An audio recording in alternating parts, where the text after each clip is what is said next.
தஞ்சாவூரில் எதிர்க்கட்சி தலைவர் உதயநிதி ஸ்டாலின் அவர்கள் தமிழக முதலமைச்சரை பற்றி அவதூறாக பேசியுள்ளாரே, அதை பற்றி உங்கள் கருத்து என்ன? அதாவது திராவிட முன்னேற்ற கழகத்துக்கு வாழையடி வாழையா 3 தலைமுறையா பெண்களை, தமிழ்நாட்டு பெண்களை, அரசியலுக்கு வந்த பெண்களையும் அரசியல் அற்ற பெண்களையும் தமிழ்நாட்டு பெண்களையும் இழிவுபடுத்துவதே உதயநிதி அவர்களுடைய குடும்ப வரலாறு. நான் அந்த 3 தலைமுறையாக அவங்க யார் யாரெல்லாம் பெண்களை தவறாக பேசியிருக்காங்கன்றத நான் உங்களுக்கு தெளிவாக சொல்லிடுறேன். அண்ணாவுடைய சட்டசபையில் அதங்க நாயங்கி என்ற அம்மா அண்ணாவுடைய ஆடையை பற்றி சில கேள்விகள் எழுப்புனாங்க சட்டசபையில். நம்ம நாட்டில் பருத்தி ஆடை அணிவிக்கிறோம், நீங்கள் பாலிஸ்டர் அணிவிச்சிருக்கீங்க அப்படின்னு ஒரு கேள்வி எழுப்புனாங்க. அதற்கு கலைஞர் அவர்கள் அநாகரிகமாக அண்ணாவின் அண்டர்வேரு அன்னைக்கு மட்டும்தான் தெரியும், அதங்க நாயக்கு எப்படி தெரியும் என்று அந்த சட்டசபையில் அநாகரிகமாக பேசினார்கள். இரண்டாவதாக அதே அதங்க நாயகி 3 கோடி ரூபாய்க்கு கூவத்தை சுத்தம் பண்ணியதற்கான கோப்புகளை எங்களுக்கு தெளிவுபடுத்துங்கள் என்று அதே சட்டசபையில் கலைஞர் அவர்களை கேள்வி எழுப்பினார்கள். இதற்கு கேவலமாக அநாகரிகமாக கலைஞர் அவர்கள் உன்னுடைய பாவாடையை தூக்கி நாடாவை அவிழ்த்துப்பார் என்று முதல் நாளில் சட்டசபையிலே சொல்லி வெளியேறினார். அடுத்த நாள் அவர் அதற்கு பல்வேறு விளக்கங்களை கொடுத்தார். ஆனாலும் அந்த பேச்சானது தவறுதானே. ஒரு கலைஞர், ஒரு முதலமைச்சர் தன்னுடைய சட்டசபையில் என்ன பேசுவது என்று தெரியாமல் பெண்களை இழிவுபடுத்தினார். மூன்றாவதாக நேருவின் மகள் இந்திரா காந்தி அம்மையாரை நேருவின் மகளே வாழ்க என்று அழைத்த பிறகு மதுரையில் வைத்து திராவிட முன்னேற்ற கழக தொண்டர்கள் அவரை அடித்து மண்டையை உடைத்து இரத்தம் வெளியேறியது. அவருடைய ஆடையில், அவருடைய சேலையில் பட்டது.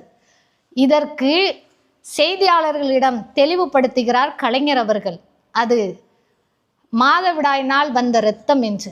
இதைவிட ஒரு கேவலமான அவர்களுடைய குடும்ப அரசியல் எப்படி ஒரு வக்கிரக புத்தியோடு பெண்களை பேசினார்கள் என்று தெரிய வேண்டும். அவர் மட்டும் கிடையாது, அதே சட்டசபையில் முன்னாள் முதல்வர் அம்மையார் ஜெயலலிதா அவர்களின் சேலையை இழுத்து தலைமுடியை பிச்சவர் கலைஞர் அவர்களுடைய அரசியல் எவ்வளவு ஒரு அநாகரிகம். அதை அடுத்து அவருக்கு பிறகு வந்த அவருடைய மகன் மு.க. ஸ்டாலின் அவர்கள் ஜெயலலிதா அவர்களுடைய காலில் எம்எல்ஏ விழுகும்போது கால் கீழே போய் விழுந்துருவாங்கன்னு சொல்லி ஒரு அநாகரிகமான ஒரு வார்த்தையை பேசினாங்க. அவருக்கு பிறந்த மகன் தானே உதயநிதி ஸ்டாலின். அரசியல், என்னுடைய தலைவர் தளபதி அவர்கள் விஜய் அவர்களுக்கு அரசியல் தெரியாது என்று சொன்னாரே, அவரும் அந்த சினிமாவில் இருந்துதான் அரசியலுக்கு நேரடியாக வந்தவர். என்னுடைய தளபதி பேசியது கூட பேச தெரியவில்லை. முன்னாள் முதல்வர் எடப்பாடி அவர்கள் ஊர்ந்து போய் அம்மையார் சசிகலா காலில் ஆசீர்வாதம் வாங்கினதை கீழே விழுந்தவர் காலுக்கு கீழேயும் போயிருவார் என்று ஒரு தவறான வார்த்தையை உச்சரித்தவர் உதயநிதி ஸ்டாலின். இன்று அதையும் தாண்டி கேவலமாக கொச்சைப்படுத்தின வார்த்தையில் பேசியிருப்பது தமிழ்நாடு பெண்களை அவமானப்படுத்தி இருக்கிறார்கள். திராவிட முன்னேற்ற கழகம் வாழையடி வாழையாக தாத்தா, அப்பா, பேரன் என்று 3 பேருமே பெண்களை இழிவுபடுத்தியிருக்கிறார்கள். இவர்களை திராவிட முன்னேற்ற கழகம் பெண்களை இழிவுபடுத்தும் ஒரு அரசியலாகத்தான் வந்து கொண்டிருக்கிறார்களே தவிர பெண்களுக்கு பாதுகாப்பான அரசியலை கொடுக்கவில்லை. ஆனால் இன்றைய சூழ்நிலையில் தளபதி விஜய் அவர்கள் பெண்களுக்கு பாதுகாப்பான அரசியலை கொடுத்திருக்கிறார்கள். இது மட்டும் கிடையாது, உதயநிதி ஸ்டாலின் அவர்கள் எதிர்க்கட்சி தலைவராய் இருப்பதற்கே அவருக்கு அருகதை இல்லை என்று பெண்ணின் சார்பாக ஒட்டுமொத்த தமிழ்நாட்டு பெண்ணின் சார்பாக நான் கூறுகிறேன். பெண்ணை தவறாக பேசியவருக்கு சட்டசபையில் என்ன வேலை? பெண்ணை தவறாக பேசிய ஒரு நபருக்கு சட்டசபையில் என்ன வேலை? இவர் இன்று பேசிய தஞ்சாவூரில் காவேரி தண்ணீர் வராததற்காக ஒரு பேசிய தவறான அந்த கொச்சை வார்த்தையை தான் பெற்ற பெண் குழந்தையிடம் பேசுவாரா? தான் கூட பிறந்த சகோதரியிடம் பேசுவாரா?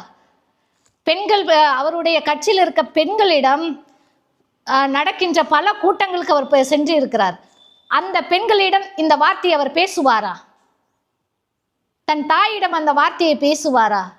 அவருடைய வாரிசு தானே MP கனிமொழி, அவருடைய அத்தையிடம் இந்த மாதிரி ஒரு வார்த்தையை பேசிடுவாரா? இன்று தன்னுடைய எதிர்க்கட்சி தலைவர் உதயநிதி ஸ்டாலின் இங்க அரெஸ்ட் பண்ணிட்டாங்கன்னு சொன்னதுக்காக நாடாளுமன்றத்தை உலுக்கி கொண்டிருக்கிறார் MPக்கள். உங்கள் வீட்டிலும் பெண்கள் உண்டு, உங்கள் வீட்டிலும் பெண் குழந்தைகள் உண்டு, உங்களுடன் பிறந்த சகோதரிகள் உண்டு.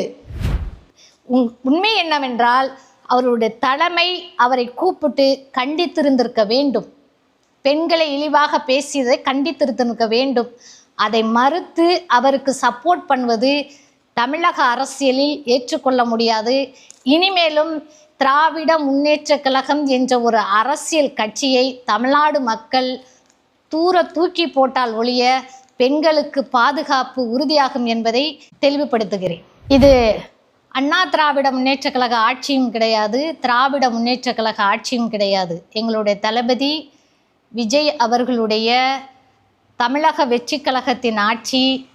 எதிர்க்கட்சி தலைவராக இருந்தாலும் சரி, அது எந்த கட்சி தலைவராக இருந்தாலும் சரி, பெண்களை இழிவாக பேசினால் சட்டம் பாயும், கைது நடவடிக்கை நடைபெறும் என்பதை இந்த அரசியலில் பெரிய ஒரு மாற்றத்தை தமிழக வெற்றி கழக அரசியல் கொண்டு வந்துள்ளது. இதை பெண்களின் சார்பாக நான் மிக மகிழ்ச்சியாக வரவேற்கிறேன்.